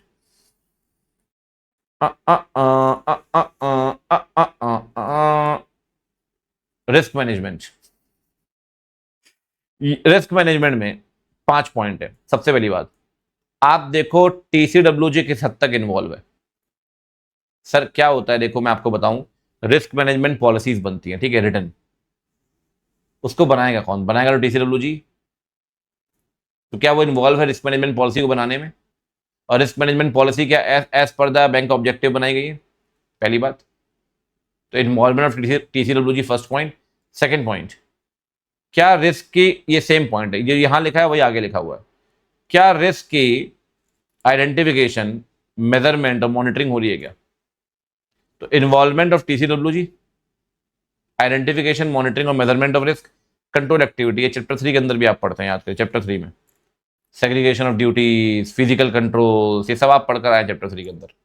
approval of transactions, control, internal control वाला पॉइंट है। मॉनिटरिंग ये भी पढ़ते हैं चैप्टर 3 के अंदर आप। भाई देखो, मॉनिटरिंग करानी पड़ेगी रिस्क मैनेजमेंट की। मॉनिटरिंग किससे करवाएंगे? कह रहा है मॉनिटरिंग करवाइए इंडिपेंडेंट रिस्क मैनेजमेंट यूनिट से। इंडिपेंडेंट होनी चाहिए वो, तो चेक करेगी भैया कि रिस्क मैनेजमेंट सही से काम कर रहा है कि नहीं सिस्टम, और रिस्क को मिटिगेट कर रहा है कि नहीं। ठीक। और इंफॉर्मेशन सिस्टम रिलायबल होना चाहिए। पता चला सॉफ्टवेयर के अंदर ही ग्लिच है, बग है, तो भैया इंफॉर्मेशन में गलत निकलेगी। तो कह रहा है वो इंफॉर्मेशन सिस्टम बैंक बनाए जिससे सही इंफॉर्मेशन निकले, चाहे वो इंफॉर्मेशन फाइनेंशियल हो, ऑपरेशनल हो, चाहे कंप्लायंस हो, टाइमली और कंसिस्टेंट बेसिस पे। थोड़ा सा मैं बता रहा हूं, पांचों में ये दिक्कत दे सकता है और इंपॉर्टेंट भी है ये वाला पॉइंट, एक बार इसको देख लीजिएगा, ठीक है ना। ओवरसाइट ऑफ टीसीडब्ल्यूजी,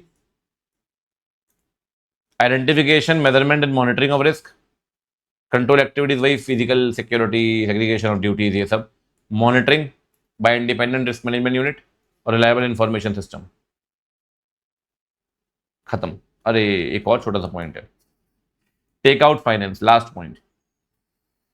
कई बार क्या होता है, देखो एक्सिस बैंक ने ना डीएलएफ को लोन दिया 20 साल के लिए, 20 साल के लिए। अब 20 साल तक एक्सिस बैंक का पैसा फंस गया, तो आईसीआईसीआई बैंक आया 5 साल के बाद, कहता है मैं आपका लोन ले रहा हूं, खरीद रहा हूं। तो आईसीआईसीआई बैंक ने ना एक्सिस बैंक को इस लोन से बाहर निकाल लिया, टेक आउट। तो एक्सिस बैंक की लिक्विडिटी बनी रही, 20 साल के लोन किया तो पैसा फंस गया आपका 20 साल तक, 5 साल में पैसा आपको मिल गया, आईसीआईसीआई बैंक इंटरेस्ट कमाएगा, कल को वो किसी और को दे सकता है। कहता है टेक आउट फाइनेंस में वो लोन जो बाद में लिया है वो इनिशियल लोन को रिप्लेस करेगा, और ज्यादातर केस में ये लॉन्ग टर्म फाइनेंसिंग में चलता है सर, ठीक है, जिसमें लेंडर आपको प्रॉमिस करता है भाई मैं आपको लोन दूंगा और पिछला लोन रिप्लेस कर दो, कोई दिक्कत नहीं। ये ज्यादातर कॉमन है सर प्रॉपर्टी डेवलपमेंट में। और ध्यान रखना, अगर मान लो एनपीए मान लिया है तो तभी रिकॉग्नाइज करना when realised, should not recognise unless realised, या तो बोरोवर्स या taking over institution. Taking over समझ गए ना, अब आईसीआईसीआई क्या बन गया, टेकिंग ओवर इंस्टीट्यूशन, या तो ये पैसे देगा डीएलएफ, या तो ये पैसे देगा, वरना एनपीए मान लेगा एक्सेस बैंक। एनपीए वाला पॉइंट तो हर जगह डाल रखा, हर जगह। क्यों करते हैं टेकआउट फाइनेंस? देखो टेकआउट फाइनेंस चलता है सर इंफ्रास्ट्रक्चर फाइनेंसिंग में, लॉन्ग टर्म के लेकर।